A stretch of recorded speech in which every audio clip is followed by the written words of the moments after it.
If you are a fan of the strange, dark, and mysterious delivered in story format, then you have come to the right place. Today's story is about a place where the trees don't just grow, they remember. And sometimes, they decide that the best way to preserve a memory is to become the person who made it. This is a story that suggests the missing persons cases in our national parks aren't always about people who died, but people who were simply repurposed by a biology we don't yet understand. The date was May 12th, 2025. The place was a dense, fog-heavy pocket of the Great Smoky Mountains in Tennessee. Now, the Smokies are famous for two things: their incredible misty beauty and the sheer number of people who walk into those woods and are never seen again. It is a place of deep, ancient hollows where the sun barely touches the forest floor. A 49-year-old man named Dr. Arthur Penhaligon was a world-renowned dendrologist. This means he didn't just look at trees. He studied their cellular memory, their chemical communication, and their ancient history. He was a man of cold, hard science. He wasn't interested in the local folklore about spirits or haints in the woods. He was interested in the data. Arthur had a radical theory. He believed that certain ancient groves of pines could act as a biological hard drive, storing chemical data from every creature that passed by them for thousands of years. He believed trees could download the environment. To prove this, he ventured into a no-go zone of the park, a place the local Cherokee legends called the Forest of the Mockingbirds. It was called this not because there were birds there, but because the forest itself was said to mimic the sounds of the people who entered it. At exactly 9:45 a.m., Arthur passed a boundary marker that had been overgrown by a thick, gray lichen. It was a rusted Forest Service sign that had been bent in half by some incredible force. The moment he stepped past it, the air changed. It didn't get colder, it got heavier. It smelled intensely of fresh-cut wood and something sharp and metallic, like copper or fresh blood. At exactly 1:30 p.m., Arthur reached a grove of pines that were unlike any he had ever seen in his 20-year career.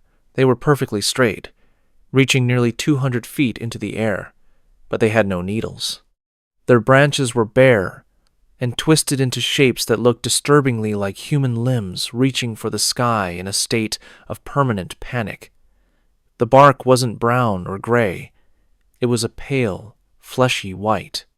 He pulled out his professional equipment to take a core sample. He chose the largest tree in the center of the grove, but as he pressed the sharp steel borer into the trunk, he didn't hear the sound of wood resistance or the crunch of dry bark. He heard a scream. It wasn't a muffled sound or a trick of the wind. It was a high-pitched, agonizing human scream that echoed through the entire grove, causing Arthur to drop his tools in the dirt. He scrambled back, his heart hammering. He looked at the tree, and where he had punctured the surface, a thick, amber-colored sap was oozing out, but it didn't smell like pine resin. It smelled like iron. It smelled like a hospital. It smelled like blood. Arthur tried to rationalize it. He told himself it was just trapped gas escaping a pressurized trunk. But then, the wind began to blow. As the wind moved through the bare, twisted branches, the trees didn't rustle or creak. They wailed. The shape of the branches acted like a massive flute, and the sound coming out was the sound of thousands of voices screaming in unison: men, women, and children. It was a symphony of collective grief. At exactly 4:20 p.m., Arthur realized he was no longer alone in the grove. He looked at a tree 10 feet to his left and saw a face. It wasn't carved into the wood by a hiker. It was emerging from times under times the bark. It was the face of a young woman, her eyes closed, her mouth open in a silent, eternal cry. As he watched, the white bark shifted and stretched like skin, and the face moved. The eyes snapped open. They were made of dark, polished wood, but they followed his every movement. Arthur grabbed his pack and turned to run, but his boots felt like they were stuck in wet cement. He looked down and saw that the pine needles on the forest floor weren't needles at all. They were hair. Long, brown and blonde human hair, millions of strands of it, weaving themselves around his laces and pulling him down toward the roots.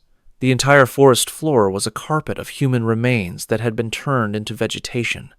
He pulled out his survival hatchet and began hacking at the hair, but every time he cut a strand, he heard a sob come from the ground beneath him.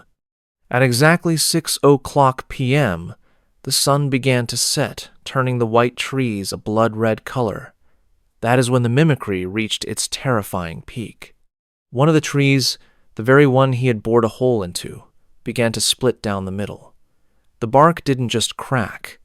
It peeled back like a surgical incision. Out of the center of the tree stepped a figure.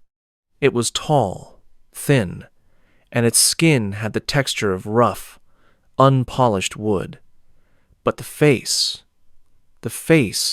was Arthur's. It had his glasses. It had his gray beard. It even had the small, jagged mole on his right cheek. The thing stood there, its wooden joints creaking like a heavy door on rusty hinges. It opened its mouth, and Arthur's own voice came out, but it was layered with the sound of snapping twigs and dry leaves. "Thank you for the sample, Arthur," the thing said, its wooden eyes fixed on his. "We needed a new map. We needed a fresh memory to replace the ones that are rotting. You are a very detailed subject." Arthur didn't stay to hear more.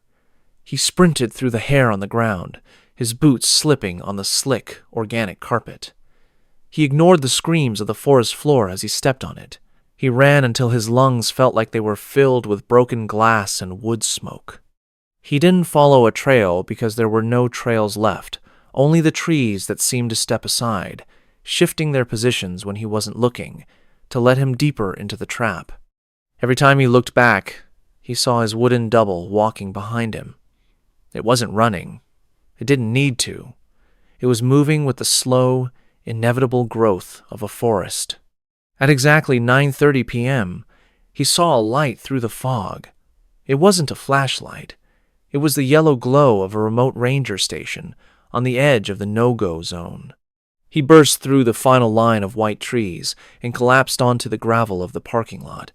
The transition from soft hair to hard stone felt like a miracle. The Rangers found him at 10:15 p.m. He was catatonic, curled in a fetal position, clutching a handful of what he thought was moss, but was actually a clump of that long, brown hair he had ripped from the ground. They took him to the nearest hospital in Gatlinburg, treating him for severe shock, dehydration, and thousands of tiny lacerations on his legs. But here is the part that will make you never want to go camping again. When the doctors performed a routine x-ray of Arthur's chest to check for internal injuries from his fall, the room went silent. They didn't find lungs. They didn't find a rib cage. Instead, the image showed a complex, dense network of roots and branches where his organs should have been. Arthur Penhaligon was still alive. He was still talking, but his internal biology had been completely rewritten. He was being turned into a tree from the inside out. Arthur vanished from the hospital 3 days later. No one saw him leave. The security footage showed a man in Arthur's hospital gown walking out the front door at exactly 4:22 a.m. But as the man passed under the bright fluorescent lights of the parking lot, his skin didn't reflect the light. It absorbed it, like old, dry bark. And as he walked toward the tree line, his footsteps didn't make a sound on the pavement. If you go to the Great Smoky Mountains today, near the area of the Forest of the Mockingbirds, you might find a white tree that looks a little too much like a man. It won't have any needles. It will just have branches that look like reaching arms, and a small, circular hole in its chest, the exact spot where a core sample was once taken. And if the wind blows just right through those twisted limbs, you might hear a voice. It won't be a scream anymore. It will sound like a calm, Educated man, a scientist, explaining the complex biology of the forest to an audience that isn't there. Do not stop to listen. And whatever you do, do not take a sample, because the trees in that grove are very protective of their data, and they are always looking for a new biological hard drive to call home. If you feel a tug on your shoelaces, or if the moss under your feet feels a little too much like hair, do not look down. Just run. Because once the grove has your data, you aren't a person anymore.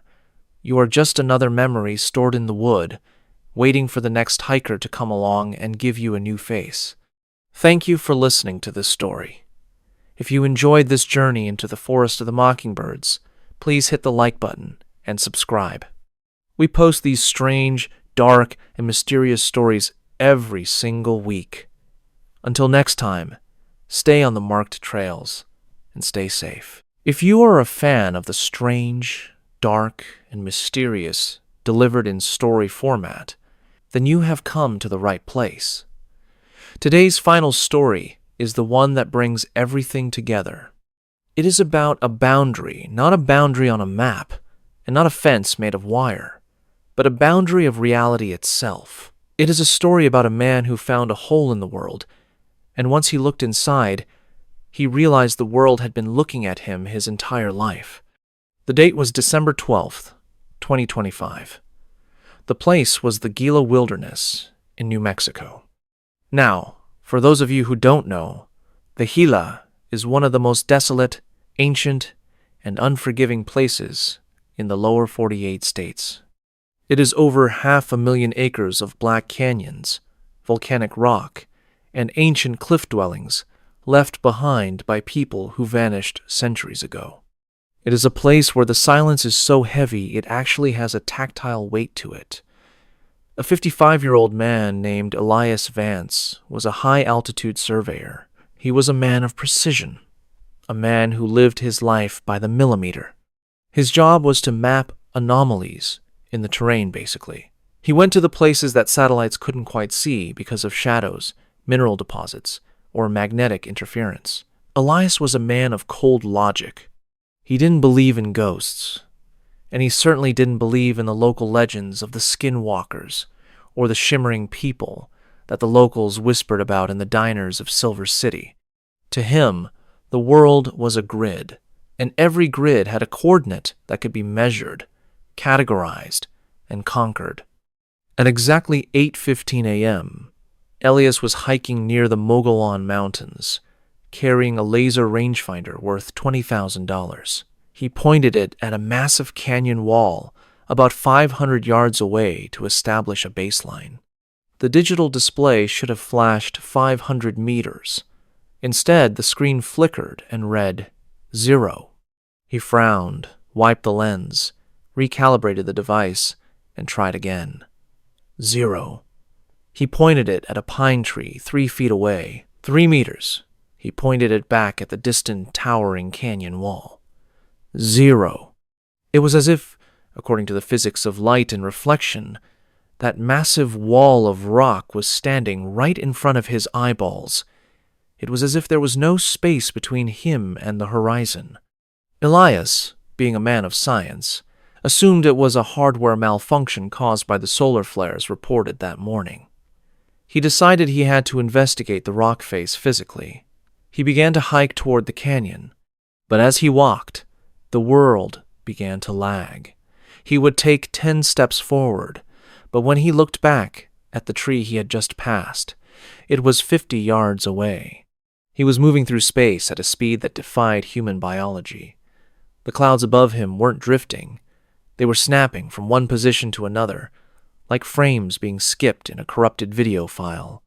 At exactly 11:45 a.m., Elias reached the base of the canyon wall, but as he got closer, his brain began to reject what his eyes were seeing.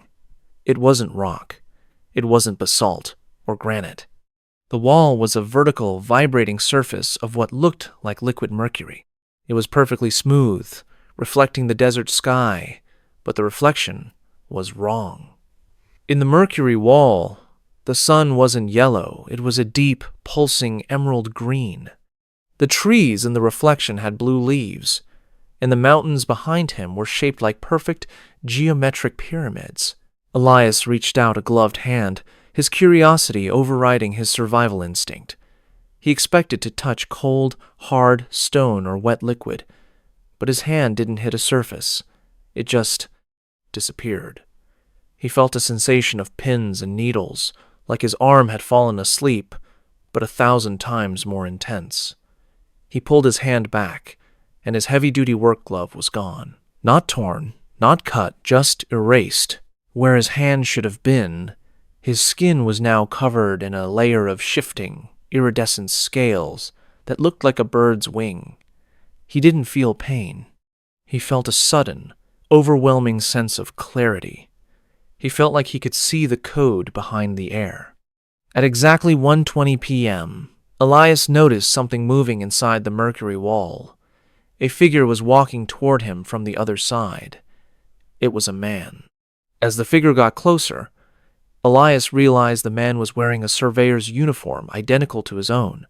He was carrying the same laser rangefinder. He had the same gray stubble, the same tired eyes, and the same small scar on his chin from a childhood fall. The man on the other side stopped and looked at Elias. But he didn't look scared. He looked disappointed, like a baker looking at a burnt loaf of bread. The double reached out and touched the surface of the wall from the other side. When his hand passed through the silver film, it came out looking exactly like Elias's original hand, with the glove still on. The two men were standing inches apart, separated by a thin, vibrating membrane of elsewhere. "You weren't supposed to find the seam," the double said. His voice didn't come from his mouth. It came from the speakers of the rangefinder hanging around Elias's neck. It was a synthesized, hollow version of his own voice. "The grid is being updated. You are part of the old version. You are redundant data." Elias tried to scream, but he realized his mouth was no longer there. His face was becoming smooth and featureless, like the surface of the mercury wall. He looked down at his body and saw that he was dissolving into a stream of silver numbers, geometric shapes, and lines of glowing green text. He wasn't dying. He was being recalculated. He was being moved to a different folder. At exactly 3:30 p.m., the emerald sun in the reflection began to set. The double, the new Elias, stepped through the wall, fully entering our world.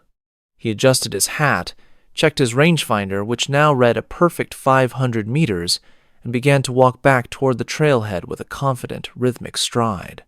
The real Elias, or what was left of his consciousness, was pulled into the mercury.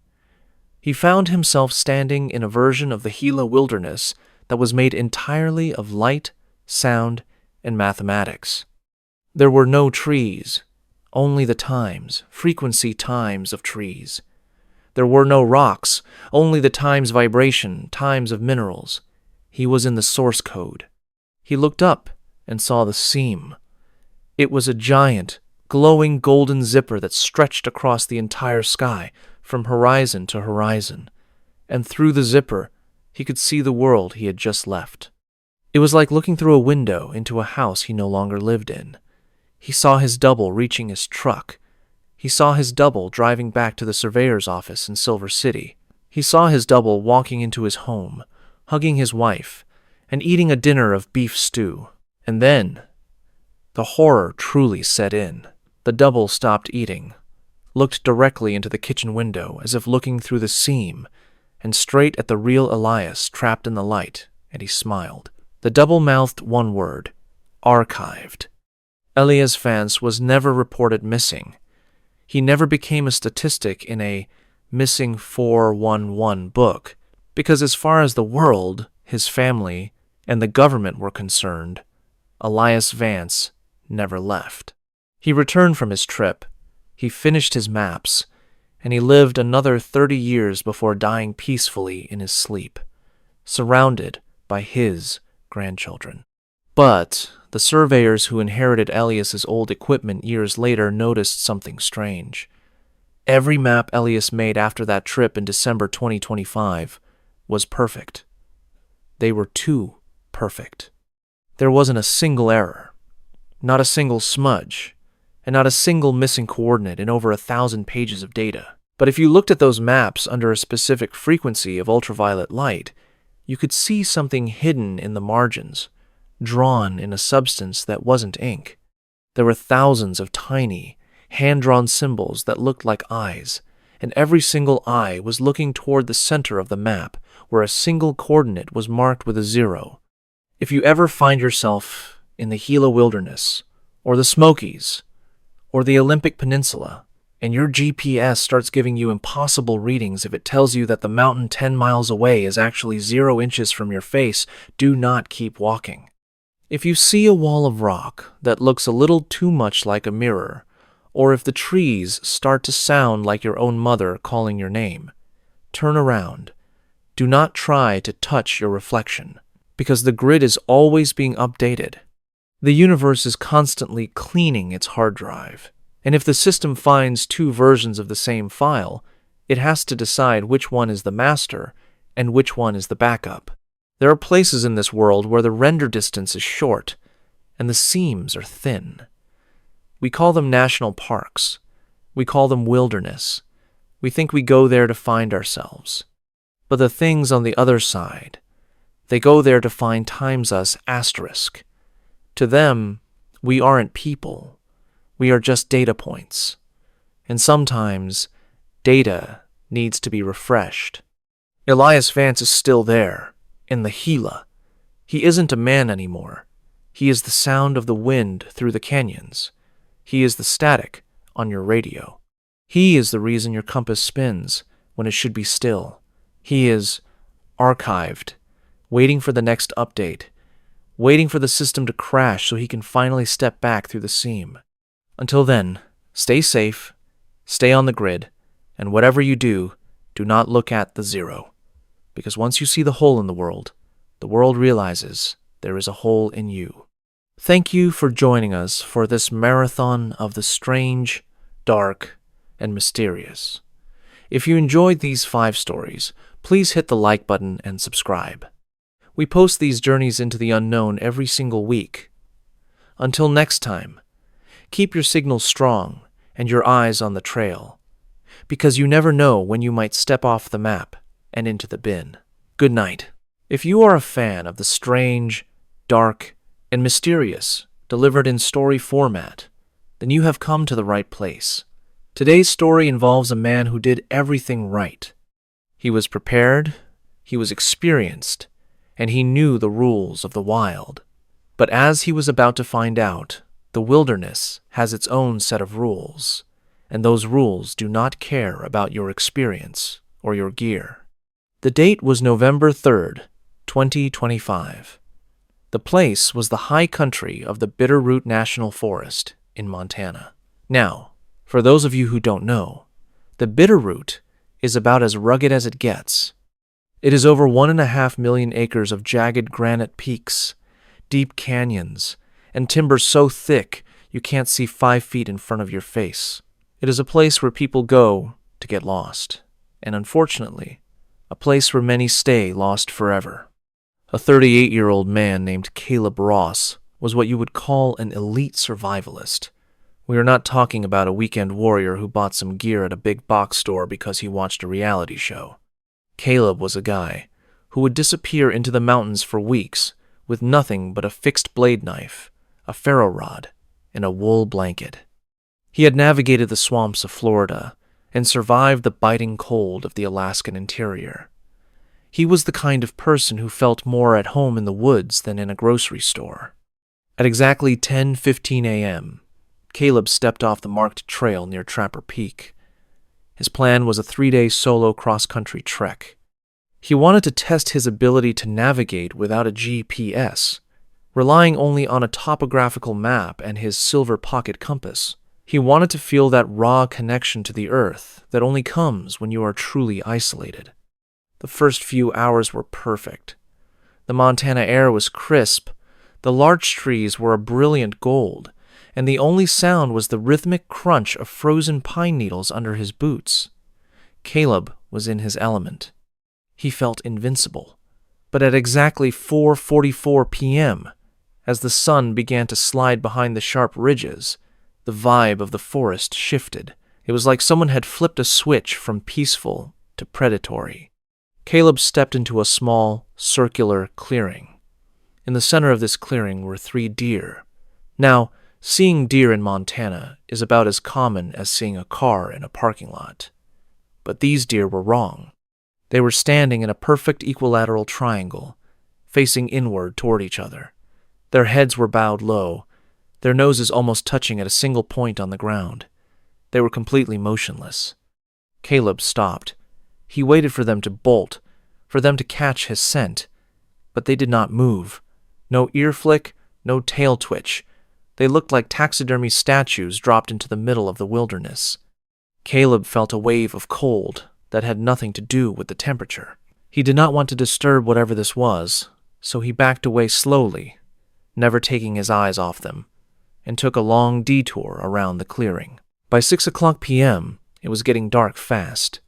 Caleb found a suitable spot to hunker down under a massive rock overhang. He went through his routine, clearing the ground, gathering tinder, and striking a spark. But when he pulled out his silver pocket compass to check the wind direction for his fire, he saw something that made his stomach drop. The needle on his compass was not pointing north. It was not pointing anywhere. It was spinning. It was not a frantic, wild spin, either.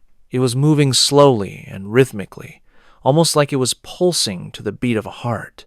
Caleb shook the compass, thinking maybe the hinge was stuck.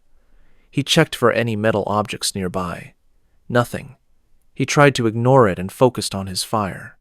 But as the flames started to grow, the forest went dead silent. If you've ever spent time in the woods, you know there is always a sound. A breeze in the needles, a distant owl, a cricket. But this was absolute, heavy silence. The kind of silence that feels like someone has placed their hands over your ears. Then, the whispering started. It did not come from the bushes. It sounded like it was coming from inside his own backpack, which was sitting 3 feet away from him. It was a wet, muttering sound, like someone trying to speak with a mouthful of pebbles. Caleb's hand went to his hatchet. He slowly reached out and unzipped the main compartment. Inside, sitting right on top of his spare socks, was a small, hand-carved wooden doll. Caleb felt his breath hitch. He had never seen this thing in his life. It was about 6 inches tall, and it was carved with terrifying detail. It had his beard, it had his red outdoor jacket, it even had the small, jagged scar over his left eye from a childhood accident. And as he watched it in the flickering firelight, the doll's mouth was moving. Caleb did not scream. He was too deep in shock for that. He scrambled backward, kicking the backpack away. "Who is out there?" he shouted. His voice echoed off the rock overhang, sounding thin and fragile against the vast Montana night. The only response was a whistle. It was a 3-note whistle. High, low, then high kimbali. Caleb's blood turned to ice. That was the exact signal he used to call his hunting dogs back at his ranch. It was private. It was specific. And someone, or Sesuatu, was using it against him in the middle of 1,000,000 acres of wilderness. At 2:22 a.m., Caleb woke up from a fitful sleep. His fire was out. Not just died down, but smothered. It looked like someone had poured a bucket of liquid ice over the coals. He reached for his flashlight, but when he clicked it on, the beam acted strangely. The light traveled about 3 feet and then just stopped, as if it was hitting a wall of solid black velvet. Within that tiny circle of light, he saw something that made his brain stall. Sitting 5 feet away from him were his boots, his heavy, leather hiking boots. They were standing upright, pointing directly at him. Caleb looked down at his own feet. He was barefoot. He had no memory of taking his boots off. He had no memory of placing them there. He looked at the boots again and realized they were not just his boots, they were newer times than his. The scuffs he had earned in Alaska were gone. They were perfect. He realized then that he was not just being hunted, he was being unmade. Piece by piece, the forest was taking his things and replacing them with versions that did not belong to him. He grabbed his wool blanket and his hatchet and started running. He did not care about navigation anymore. He just needed to move. But no matter which way he turned, no matter how many ridges he climbed or canyons he descended, he kept ending up back at the same rock overhang. 1 time, 2 times, 3 times. The 3rd time he arrived back at the camp, he saw his own backpack. But it was not his backpack. It was made of a material that looked like woven human hair. He did not open it. He just kept running. At 4:30 a.m., Caleb collapsed against a tree, his feet bleeding and his lungs burning. The 3-note whistle started again. This time, it was not coming from the distance. It was coming from right above him. He looked up into the branches of a massive ponderosa pine. Perched there, looking down at him, were the 3 deer from the clearing. They were crouching on the limbs like giant, gangly birds, their long legs folded in ways that should have been physically impossible. Their black, glassy eyes reflected the moonlight in a way that looked like static on a television screen. One of the deer opened its mouth. It did not make a sound like an animal. It spoke, and it spoke in Caleb's own voice. It said, "The rule of 3, Caleb. 3 minutes without air, 3 days without water, 3 steps until you belong to the forest." Caleb felt a sensation of something pulling at his skin. He looked at his hand, and for a split second, his fingers looked like they were made of wood. He was not just being hunted, he was being harvested. Caleb did not wait to hear more. He knew he was losing his mind or losing his soul, and he did not care which. He grabbed his emergency fuel canister, a small bottle of white gas, and poured it over a pile of dry brush. He struck his ferro rod with everything he had left. The explosion of orange flame ripped through that unnatural, inky darkness. For a split second, the world snapped back into focus. The deer were gone. The whispering stopped.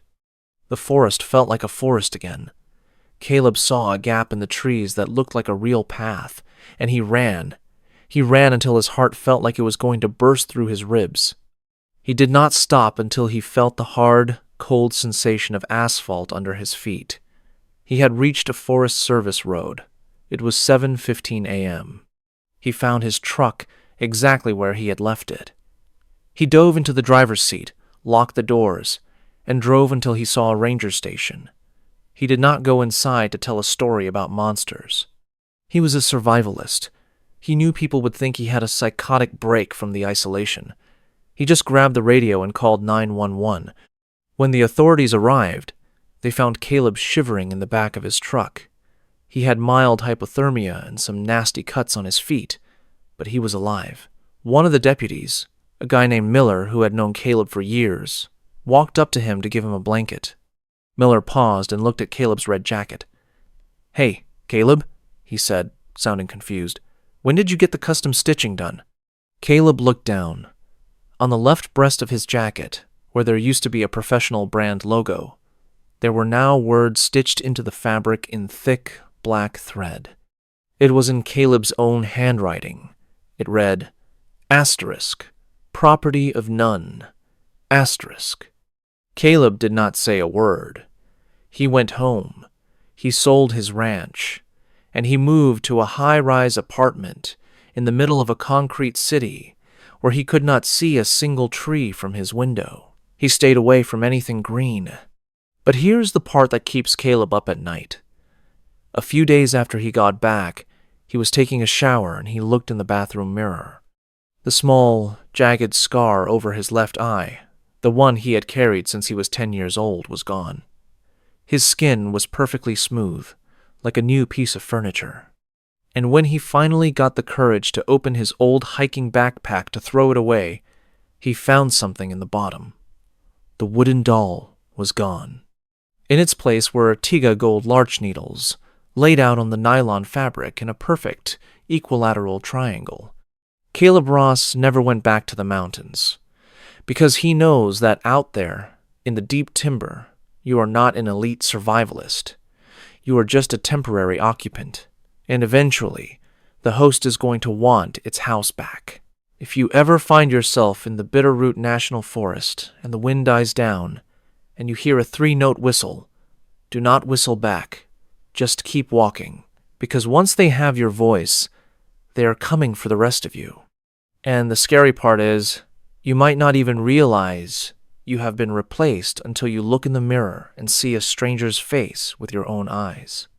Now, you might think that was the end of the story, but about 2 weeks after Caleb Ross fled the Bitterroot, a team of Forest Service rangers went back to the area near Trapper Peak. They were looking for any signs of illegal camps or environmental damage. They found the rock overhang where Caleb had stayed. The charcoal from his fire was still there, but they found something else that was not in Caleb's report. Buried under about 6 inches of pine needles, directly beneath where Caleb had laid his wool blanket, they found a set of 3 silver pocket compasses. All 3 of them were exactly like the one Caleb owned, and all 3 of them were fused together in a melted clump of metal, despite there being no sign of a fire hot enough to melt silver.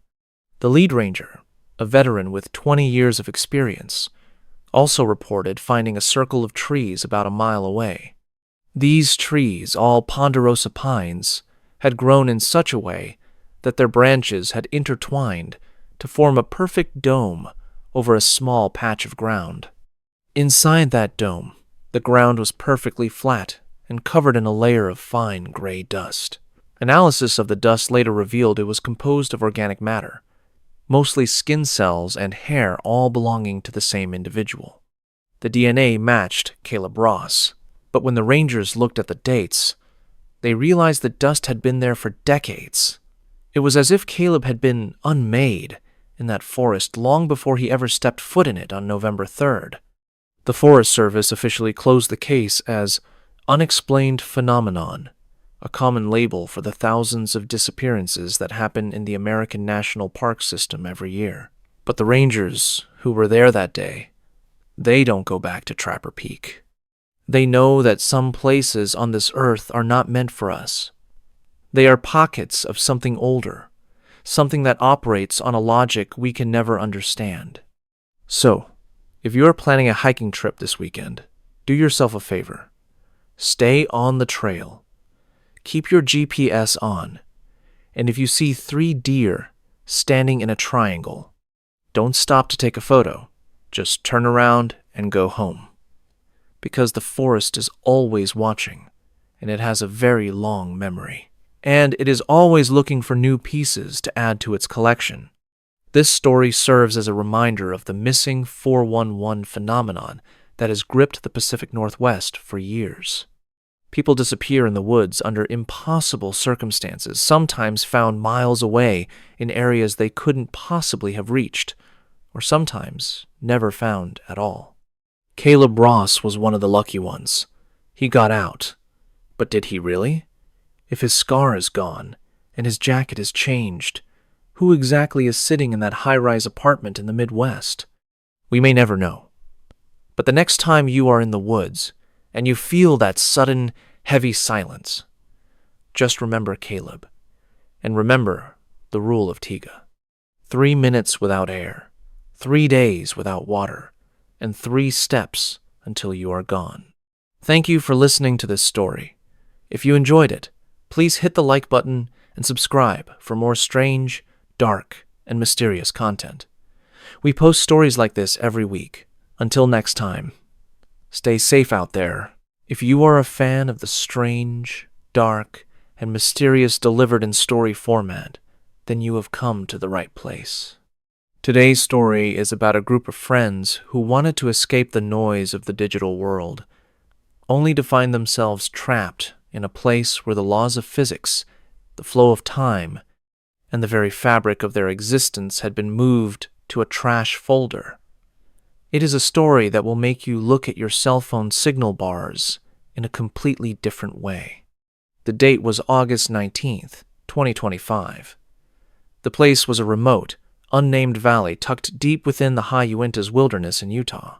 Now, for those of you who aren't familiar with Utah's backcountry, it is famous for its dead zones. These are vast, ancient stretches of land where the geography is so jagged and the minerals in the rocks are so dense that they swallow every radio wave, cell signal, and GPS ping that tries to enter. For most people, this is a nightmare. But for 24-year-old Elias Thorne and his 3 best friends, it was the holy grail of vacations. They called it the digital detox. The rules were ironclad. Leave the phones, the tablets, and the smartwatches locked in the safe of the truck at the trailhead. Take only analog gear, mechanical watches, film cameras, and paper maps. They were going to disappear into the pines for 72 hours to reset their brains from the constant dopamine loops of Silicon Valley. Elias was a high-level software developer from San Francisco. He spent 16 hours a day staring at lines of code, and he was starting to feel like he was becoming part of the machine. Joining him were Sarah, a trauma nurse who needed a break from the sirens, Marcus, a former collegiate athlete who lived for physical challenges, and Chloe, a freelance photographer who wanted to capture the world on actual 35mm film. At exactly 10:30 a.m., the group hiked past a rusted, bullet-riddled metal sign at the edge of the wilderness. It simply said, "End of Forest Service maintenance. No signal beyond this point. Travel at your own risk." They laughed, adjusted their heavy packs, and descended into the valley. But as they crossed the invisible threshold of the valley floor, the atmosphere didn't just change, it curdled. The air felt heavy and static, like the sensation you get in your teeth right before a massive lightning strike. The wind didn't rustle the leaves. It seemed to vibrate them. The shadows on the ground didn't look like shadows of trees. They looked like jagged, low-resolution black shapes that flickered whenever the group moved their eyes. At exactly 2:00 p.m., they reached a small creek and decided to check their location. Elias pulled out his high-end, military-grade analog compass, but when he opened the brass casing, he didn't see the needle pointing north. The needle was spinning. It was moving in a slow, rhythmic circle, exactly 1 rotation every 2 seconds. And every time that needle completed a full turn, Marcus, who was wearing a mechanical wind-up Hamilton watch, noticed something that made his blood run cold. The second hand on his watch would skip. 1 second, 2 seconds. Then it would jump back 3 seconds. Then it would freeze for 5. It was as if the gears of reality were slipping. Marcus showed the watch to Sarah, who tried to find a pulse on her own wrist. She looked at her mechanical stopwatch and realized her heart was beating 72 times a minute, but the watch said only 10 seconds had passed. "The gear is glitching," Chloe whispered. She tried to take a picture of the strange, distorted clouds above them, but every time she pressed the shutter, the mechanical parts inside her vintage camera made a sound like a garbage disposal grinding on a fork. When she pulled the film lever, it didn't stop. It kept winding and winding, as if the roll of film inside had become infinite. They decided right then and there to turn back. They were only 5 miles in. It should have been an easy hike out, but as they turned around, they saw that the trail they had just walked, the one they had spent 4 hours descending, was gone. In its place was a wall of flat, featureless gray fog. It didn't look like weather. It looked like a missing texture in a video game. It was a vertical wall of nothingness that stretched from the canyon floor to the sky. At 4:45 p.m., the sun began to set. But it didn't set in the west. It stayed exactly where it was in the sky, turning a deep, bruised shade of purple, and then it simply blinked out. 1 second there was light, and the next, the valley was plunged into a darkness so absolute that their flashlights seemed to struggle to even leave the lens. The beams of their lights didn't travel. They seemed to hit the darkness and bend, as if the air itself had become a physical obstacle. "Stay together," Elias whispered. His voice sounded strange, like it was being played through a low bitrate speaker. He reached out to grab Marcus's shoulder to keep the group tight, but his hand passed right through Marcus's jacket. Marcus didn't feel like a ghost, he felt solid to himself, but for a split second, Elias's hand looked like digital static, a jumble of flickering, translucent pixels that hummed with a low frequency. Then, the broadcast began. It wasn't a voice. It was a sound that came from the ground itself. It was the screeching, rhythmic pulse of an old dial-up modem, but amplified to a deafening volume. It echoed off the canyon walls, shaking the very stones beneath their feet. Suddenly, Chloe screamed and pointed her light at a nearby pine tree. Tucked into the bark of the tree, as if it had grown there like a fungus, was a smartphone. Elias recognized it instantly. It was his phone, the one he had locked in the truck's safe 5 miles away. The screen was cracked, but it was glowing with an unnatural, blue intensity. It was playing a video on a loop. Elias walked over, his heart hammering against his ribs. The video showed the 4 of them standing in this exact spot, but they were older, much older. Sarah's hair was white and matted. Marcus was missing his left arm, the stump cauterized by something blue. They were sitting around a campfire that burned with a blue, cold flame that cast no shadows. The Elias in the video looked directly into the camera lens and spoke. His voice was a layered mess of thousands of different tones. "It is 8:12 p.m., the video Elias said. "We have been in the buffer for 19,000 days. If you are watching this, do not look at the moon.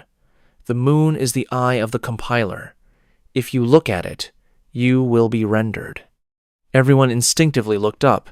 There was no moon. In its place was a giant, glowing white circle with a spinning, loading icon in the center, rotating slowly against the black sky. It was miles wide, pulsing with a pale light that made the trees below look like wireframe models. Panic, raw and primal, took over. Marcus, the athlete, couldn't take the sensory overload. The sound of the modem was drilling into his skull. He started running toward the gray fog, screaming for his mother, screaming for anyone. The others tried to catch him, but he was too fast. His movements were jagged, as if he were skipping frames in a movie. He disappeared into the mist at exactly 9:00 p.m. A second later, his voice boomed over an invisible speaker system that seemed to fill the entire valley. It was Marcus's voice, but it was coming from every direction at once. "Help! I found the exit!" "It is right." The voice didn't trail off. It shattered into a sharp burst of white noise, a sound so loud it knocked Elias and the girls to the ground. Elias, Sarah, and Chloe huddled together under the rock overhang. They realized then that this valley wasn't a sanctuary. It was the recycle bin of the universe. This was where reality dumped the glitches, the people, the objects, and the moments that didn't fit the code of the world anymore. They looked around and saw that the pines were no longer pines. They were columns of green light, flickering between different shades of emerald and lime. At 3:00 a.m., the static sound finally stopped. The fog cleared for a moment, revealing the true nature of the valley. It wasn't full of trees anymore. It was a vast, endless field of rusted metal towers, thousands of them, reaching miles into the purple sky. Each tower was covered in thousands of tiny, glowing ports. And hanging from these towers, suspended by glowing red wires that entered the base of their skulls, were thousands of people. Their eyes were open. They were flickering with that same red light. They were being processed, their memories and their data being harvested to feed the world outside. Elias saw faces he recognized from missing persons posters he had seen in San Francisco years ago. Elias looked at his own hands. They were becoming transparent. He could see the rusted towers through his own skin. His blood vessels looked like fiber optic cables. "We have to leave," he said, his voice now sounding like a distorted robotic growl. "We have to force a reset. We are a script that has gone wrong. We need to crash the system."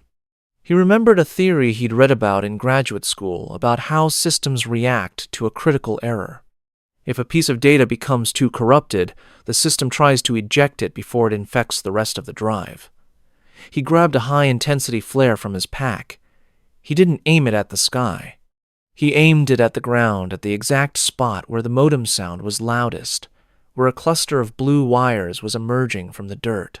"When I fire this, run toward the light. Do not look back, and do not think about anything but the parking lot," Elias yelled. He pulled the trigger. The flare hit the ground, but instead of an explosion of fire, it created a tear. It looked like a hole ripped in a photograph, showing the white paper underneath. Through the tear, Elias could see the trailhead parking lot. He could see the morning sun hitting the dust on his truck. He could see a ranger driving past in a green pickup. "Jump!" Sarah and Chloe dove into the tear. Elias followed, but as he moved, he felt something grab his ankle. He looked down and saw a hand made of static reaching out from the ground. It was Marcus. Or at least, it was what was left of Marcus's data. The thing that used to be Marcus tried to pull him back into the bin.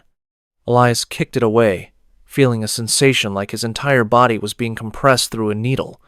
His vision turned into a sea of green code, then white, then nothing. He woke up on the gravel of the parking lot at exactly 10:30 a.m., the precise time they had originally arrived to start their hike. The mountain air was normal. His heart was beating at a normal rate. His friends were there, gasping, vomiting from the transition. Sarah was crying, clutching her own hair to make sure it was real. Chloe was shaking her camera, which was now empty of film. They were safe. The sun was warm. The birds were actually singing. The silence was just silence. But when Elias reached into his pocket to find his truck keys, he felt something else. He pulled it out. It was Marcus's Hamilton watch. The glass was shattered. The hands were spinning backwards so fast they were a blur, emitting a faint, high-pitched whine. And Marcus was gone. He wasn't in the truck. He wasn't on the trail. He wasn't in the bathroom, at the trailhead. Elias ran to the truck safe and ripped it open. His phone was there, exactly where he'd left it. It was cold to the touch. He turned it on and went to his photo gallery to show the police. But in every single photo from their childhood, from college, from the party last Christmas, and even from that morning, there were only 3 people: Sarah, Chloe, and Elias. There was always a gap, a space where a 4th person should have been standing. In their graduation photo, Sarah and Elias were holding hands with an invisible man. The space where Marcus should have been was just a blur of empty background. Marcus hadn't just died. He had been deleted from the history of the world. Even his parents, when Elias called them from the ranger station, didn't know who Marcus was. They told Elias he must be confused or stressed from work. They said they only had a daughter. The police took a report, but they treated it as a mental health crisis. They looked at the 3 of them like they were on drugs. How do you report a missing person who never existed? Elias Thorne never went back to the mountains. He quit his job in San Francisco. He moved into an apartment in the loudest, most electronically dense part of downtown Seattle, directly underneath a massive 5G cell tower. He keeps every light in his house on. He keeps 3 radios playing different stations at once. He has 4 different internet providers.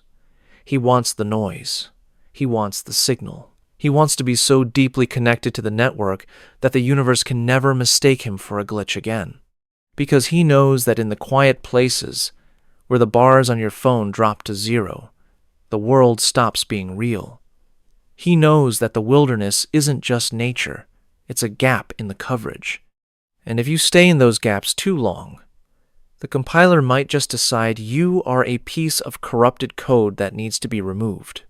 If you ever find yourself on a trail and your watch starts to skip, or if you look up and the moon looks just a little too sharp, a little too white, don't wait for the sun to set. Run. Do not look back at the fog, because once you enter the sanctuary, there is no undo button. You won't just die. You will never have been born. The last thing Elias saw before he left the valley was his own name on a screen, highlighted in red, with a small cursor blinking next to it.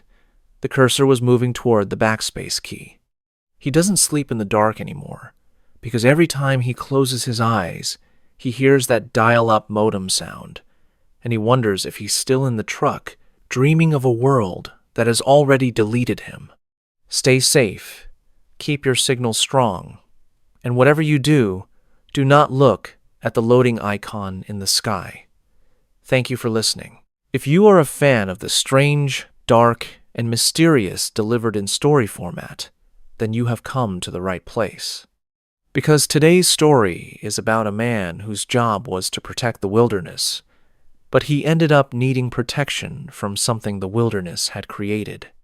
It is a story that begins with a simple piece of plastic ribbon and ends with a discovery that defies every biological law we know. The date was October 14th, 2025. The place was the Olympic National Park in Washington State. Now, for those of you who have never been to the Olympic Peninsula, you need to understand the geography. It is home to one of the only temperate rainforests in the world. It is a place of ancient moss, towering Sitka spruces that are hundreds of years old, and a fog so thick it feels like you are walking through wet wool. It is a place where the ground is always soft, the air is always damp, and things have a habit of staying hidden under the giant ferns for a long, long time. A 42-year-old man named David Thorne was a senior park ranger with over 15 years of experience. David was not a novice. He was the kind of guy who knew every trail, every drainage, and every rocky outcropping in his sector. He was highly respected, incredibly fit, and he was the guy the younger rangers went to when they got turned around in the brush. He was not the type of man to get spooked by a strange noise or a trick of the light. At exactly **8:45 a.m. David was conducting a routine patrol near the Hoh River Trail. His task was simple: check for downed trees after a heavy windstorm that had ripped through the peninsula the night before. But as he reached a section of the forest that should have been as familiar to him as his own backyard, he noticed something that was not on any of his official maps. Branching off from the main trail, hidden behind a curtain of hanging club moss, was a narrow, perfectly cleared path that headed straight into the densest, most untraveled part of the forest. And marking this path, tied to a low-hanging hemlock branch, was a bright red plastic marker, the kind hikers or surveyors use to mark a temporary trail. David stopped. He pulled out his GPS unit. There was no official trail listed there. No maintenance requests, no research permits. He checked his radio, but all he got was a wall of static that sounded like someone frying bacon. He figured maybe a group of illegal campers or poachers had blazed their own trail, so he decided to follow it to make sure they weren't building illegal fires or littering. He walked for 20 minutes, following the red markers. Every 50 feet, like clockwork, there was another ribbon tied to a tree. But as he got deeper into the woods, David noticed a shift in the atmosphere. The forest was getting quieter.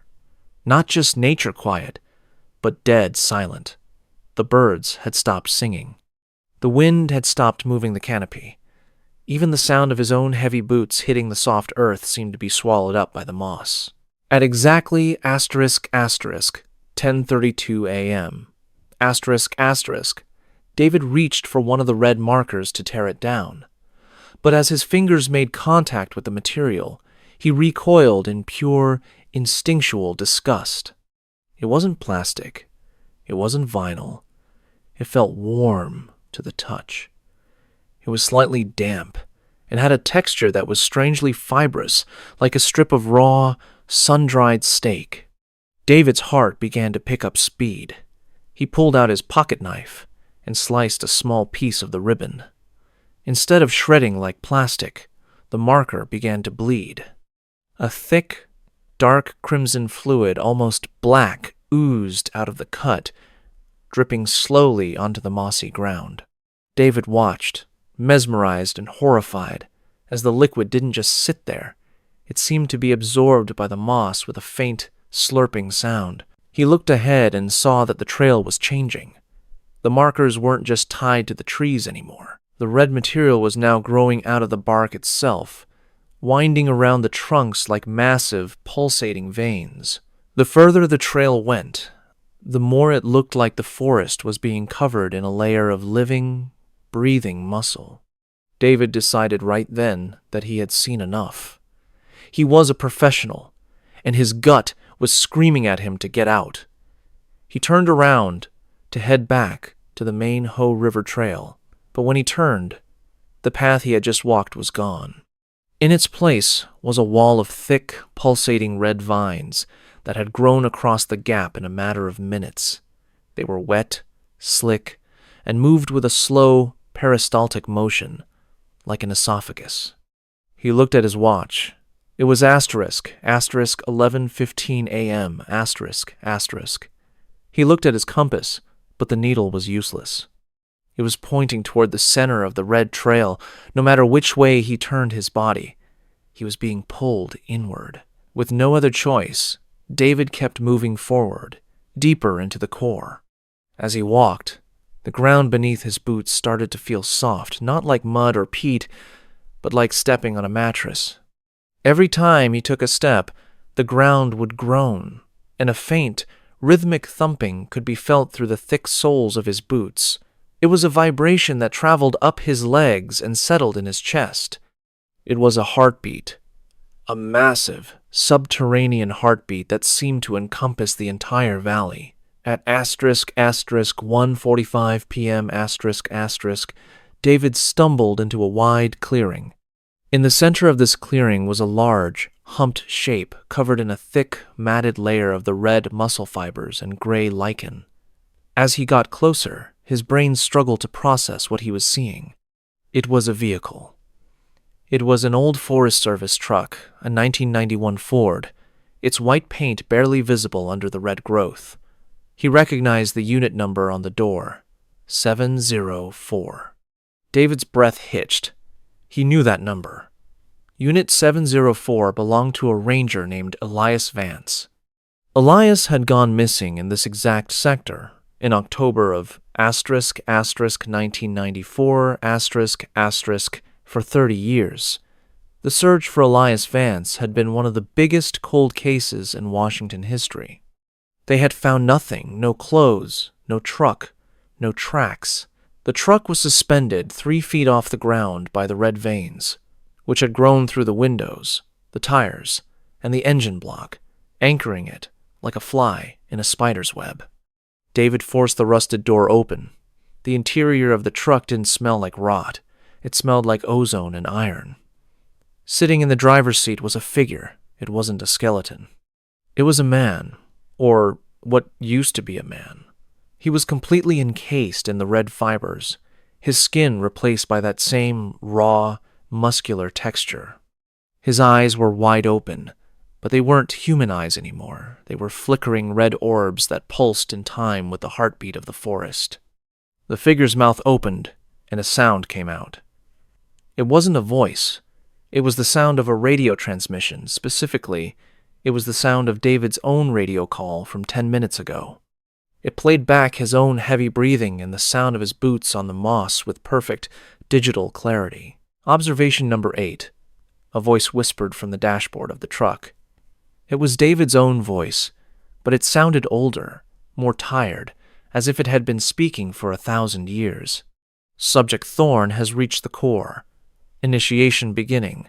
The trail is complete. David backed away, tripping over a tree root that felt suspiciously like a giant, pulsing artery. He scrambled to his feet and started running. He didn't follow the path. He crashed through the brush, ignoring the thorns that tore at his uniform and the mud that threatened to pull his boots off. He just needed to get away from the red. But as he ran, he realized the red was everywhere. It was in the moss. It was under the bark of every tree. It was even starting to appear on his own hands. Small, thin, red threads were beginning to sprout from under his fingernails, reaching out like tiny tentacles. At exactly asterisk asterisk 4:22 p.m., asterisk asterisk, just as the sun was beginning to fail, David saw a flash of blue. It was the trailhead sign for the Ho River. He burst out of the brush and collapsed onto the gravel. He didn't look back.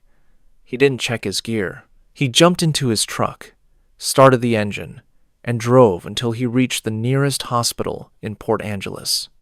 When the doctors examined him, they found something that made them call the CDC. David was physically fine, except for one thing. His blood chemistry had been completely rewritten. He had gone into the woods as type O positive. He came out with a blood type that didn't match anything in the human record.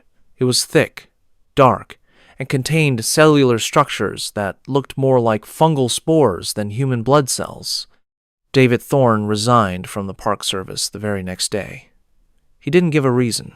He sold his house, packed his things, and moved to the middle of the desert in Arizona, a place where there are no trees, no moss, and certainly no rain. But here's the part that will give you chills. Every year on October 14th, David wakes up at exactly asterisk asterisk 8:45 a.m. asterisk asterisk. And when he looks in the bathroom mirror, he sees a thin, red line growing across his chest, right over his heart. It doesn't hurt. It doesn't itch.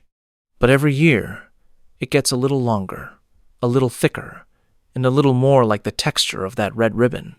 And if he sits very still in the absolute silence of the desert night, he can hear it, a faint, rhythmic thumping coming from inside his own chest.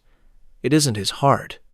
It is the sound of the Olympic forest, 300 miles away, still calling him back to finish the trail. Because the forest isn't just growing trees anymore. It is growing a map, and it is always looking for new muscle to expand its borders. If you are ever hiking in the Pacific Northwest and you see a bright red marker on a trail that isn't on your map, do not follow it. Do not touch it. And for heaven's sake, do not think you are the one doing the exploring. Because in the Ho rainforest, the trail is the one exploring you. Now, you might think the Forest Service just let this go. But in November of asterisk asterisk 2025 asterisk asterisk, a specialized team was sent back into the area where David Thorne had reported the red trail. They were equipped with hazmat suits and high-frequency scanners. They found the clearing. They found the truck, Unit 704. But the truck was empty. There was no sign of Elias Vance, and more importantly, there was no sign of the red muscle fibers. The forest looked perfectly normal, just moss, trees, and dirt. However, when they towed the truck back to the lab and opened the engine block, they found that the pistons, the spark plugs, and the cylinder heads had all been replaced by perfectly formed, calcified human bone. The truck wasn't a machine anymore. It was a skeletal remains of a vehicle that had been digested and rebuilt. The Forest Service officially declared the area a permanent high-risk zone and fenced it off, citing unstable soil conditions. But those who know the story of David Thorne know better. They know that the forest is waiting. It is patient. It has all the time in the world to grow its next marker. And the next time someone like David steps off the path, the red ribbon will be waiting to lead them home. Thank you for listening to this story. If you enjoyed it, please hit the like button and subscribe for more strange, dark, and mysterious content. We post stories like this every single week. Until next time, stay safe out there in the wild.